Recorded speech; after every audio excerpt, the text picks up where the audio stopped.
Hello students. Bharat की परंपरागत कढ़ाइयों में आज हम दो प्रकार की कढ़ाई के बारे में पढ़ेंगे। पहला है चिकनकारी और दूसरा है चंबा के रुमाल। चिकन के वस्त्र आपने देखे होंगे। चिकन की जो कढ़ाई है इसका मशहूर केंद्र जो है वो लखनऊ है। एक प्रकार का ये बिजनेस है जिसका केंद्र जो है लखनऊ है। इसे सफ़ेद कढ़ाई भी कहते हैं। चिकन की कढ़ाई पहले सूती और मलमल के कपड़ों पर की जाती थी, मलमल और कैमरिक के कपड़ों पर, लेकिन आज के समय में अलग अलग कपड़ों पर की जाती है। इसमें सिर्फ सफ़ेद रंग के कपड़ों पर ही सफ़ेद धागे से कढ़ाई की जाती थी, तो इसलिए इसे सफ़ेद कढ़ाई भी कहते थे। चिकन की जो कढ़ाई होती है इसमें ज़्यादा ब्राइट कलर्स का यूज़ नहीं करते, हम सफ़ेद धागे से ही करते हैं। फिर भी इस कढ़ाई में बहुत ज़्यादा सौंदर्य देखने में हमें मिलता है। चिकनकारी, इसके लिए जो कपड़ा प्रयोग में लाते हैं, पहले हम सफ़ेद मलमल या कैमरिक का लेके आते थे और आजकल विभिन्न प्रकार के सफ़ेद और रंगीन कपड़े, कोई भी कपड़ा हो सकता है, जरूरी नहीं है कि मलमल हो या कैमरिक हो। आजकल किसी भी कपड़े पे, चाहे वो सिंथेटिक है, किसी भी कपड़े पर ये कढ़ाई कर देते हैं। धागा इसमें सिर्फ रेशमी या सूती यूज़ किया जाता था, वो सफ़ेद रंग का होता था। आजकल हम रंगीन धागा भी यूज़ करने लग गए हैं। डिज़ाइन इसके अंदर जो हम हर रोज़ प्रयोग में आने वाली चीज़ें हैं डेली यूज़ की, जैसे चावल और गेहूँ सबके घरों में हर दिन में यूज़ होते हैं। तो चावल के दाने का, गेहूँ की बाली का डिज़ाइन जो है वो यूज़ किया जाता था ट्रेडिशनली। लेकिन आजकल हम क्या करते हैं, कपड़े जो है वो हल्के रंग के ले लेते हैं, उन पे रंगीन बेल और पौधे भी बनाने लग गए हैं। उसके बाद है टांका। इस कढ़ाई में टांका जो है वो 4 टांके मेन यूज़ होते हैं, हेरिंगबोन, शैडो वर्क, बखिया और फ्रेंच नोट। मच्छी टांका इसे कहते हैं। शैडो वर्क में कपड़े के पीछे की तरफ उल्टी साइड पे कढ़ाई होती है, ऊपर उसका प्रभाव छाया दिखता है, पारदर्शक प्रभाव। बखिए का टांका बैक स्टिच जिसे बोलते हैं। फ्रेंच नोट जो गांठ बीच में डिज़ाइन वगैरह में लगाई जाती है। उसका प्रयोग जो है वो चिकनकारी का प्रयोग हम दुपट्टे और साड़ी के बॉर्डर पे चिकनकारी की हुई होती है, ब्लाउज पे होती है, कुर्ते के कॉलर पे, मेज पोश, अचकन, टोपी, रुमाल, टेबल लिनन और टिकोजी। टिकोजी के बारे में आप जानते होंगे। टिकोजी क्या होती है? आजकल जैसे थर्मस फ्लास्क चली हुई हैं, पुराने टाइम में चाइना की जो केतली होती थी, उसको अंदर चाय वगैरह को गर्म रखने के लिए उसके ऊपर एक कवर होता था जिसे टिकोजी कहते थे। चिकनकारी के प्रकार, 3 प्रकार की चिकनकारी है। चपटी चिकनकारी, गांठदार या उभरी हुई चिकनकारी और तीसरा जालीदार चिकनकारी। चपटी चिकनकारी में डिज़ाइन ज़्यादा ऊपर उठा हुआ नहीं होता है।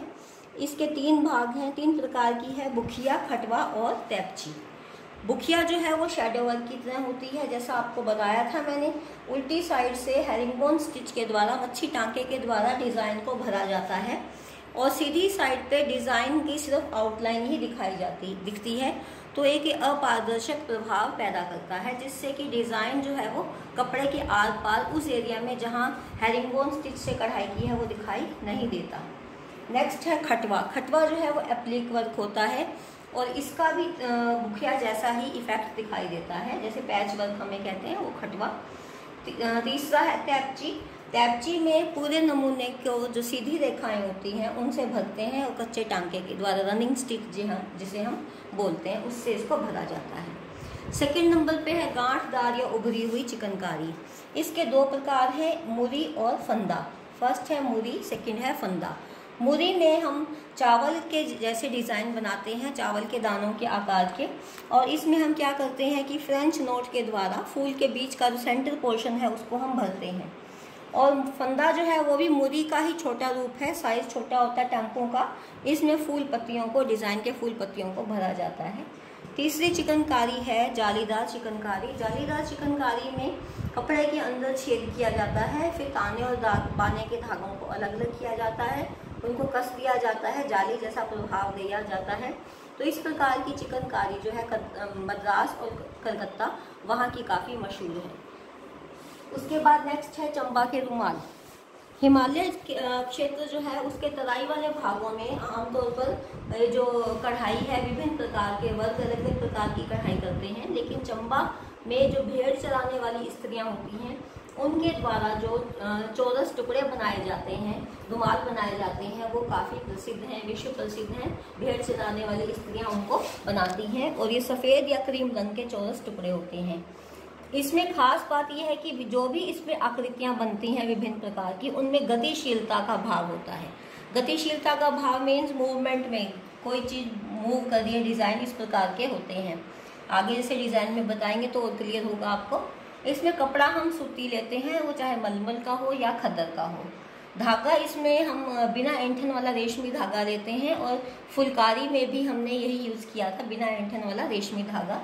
नमूना डिज़ाइन जो इसमें होता है, बॉर्डर में फूल पत्तियों के डिज़ाइन होते हैं, फिर बीच में एक और आउटलाइन बनाकर उसके अंदर पौराणिक चित्र बनाए जाते हैं, जैसे रास लीला रचाते हुए राधा कृष्ण और गोपियाँ।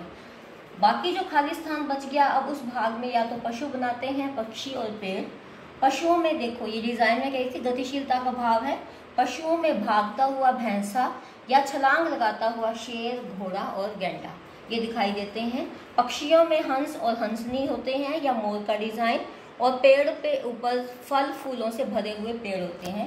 ये डिज़ाइन जो है, इन डिज़ाइनों के द्वारा ही अलग अलग प्रकार के मौसम और उन मौसम की विशेषताएं इस कढ़ाई में दिखाई जाती है। तो सिर्फ गति यहाँ पशु पक्षियों में ही नहीं है, गति जो है वो मौसम के अंदर भी दिखाई जाती है। कभी पतझड़ है, कभी फूलों के हिसाब से अलग अलग मौसम दिखाते हैं। कलर इसमें जो यूज़ किया जाता है वो हरा, संतरी, गुलाबी, जामुनी, नीला और पीला कलर हम यूज़ करते हैं। टांका जो है इसमें डबल सैटिन स्टिच टांका होता है, भरवा टांका जिसे आप बोलते हो। भरवा टांका एक तो कपड़े के सीधी तरफ भरा जाता है, पीछे की तरफ आउटलाइन होती है। डबल सैटिन स्टिच में ऊपर और नीचे दोनों तरफ से धागे से भरा जाता है, तो डिज़ाइन जो है दोनों तरफ से बिल्कुल एक जैसा लगता है। उसकी उल्टी या सीधी तह कपड़े की पता नहीं चलती, तो आप कहीं से भी उसको यूज़ कर सकते हो। और डिज़ाइन में आउटलाइन बनाने के लिए स्टेम स्टिच या डंडी टांके का हम प्रयोग करते हैं। अब है इसका प्रयोग। चंपा के रुमाल कहाँ कहाँ प्रयोग किए जाते हैं? आमतौर पे ये थाली में प्रयोग होते हैं, प्रसाद की थाली को ढकने के लिए, पूजा की थाली को ढकने के लिए, और हम जो किसी को गिफ्ट या तोहफे देते हैं, चाहे कोई फंक्शन है, चाहे कोई त्यौहार है या विवाह शादी पे दुल्हा दुल्हन को जो गिफ्ट दिए जाते हैं, उन सब को ढकने के लिए चंपा के रुमाल का प्रयोग करते हैं। तो इसके अलावा कुशन कवर बनाए जाते हैं आज के समय में, sofa cover, pillow cover, table cloth, मेज पोश, टेबल मैट्स, टेबल के ऊपर जो मैट बिछाई जाती हैं, और वॉल हैंगिंग, दीवारों पे सजाने के लिए वॉल हैंगिंग लगाते हैं, वो भी चंपा के रुमाल, चंपा की कढ़ाई से बनाकर उससे लगाई जाती है। ठीक है, इसके साथ ही हमारे दोनों कंप्लीट हो गए। Thank you.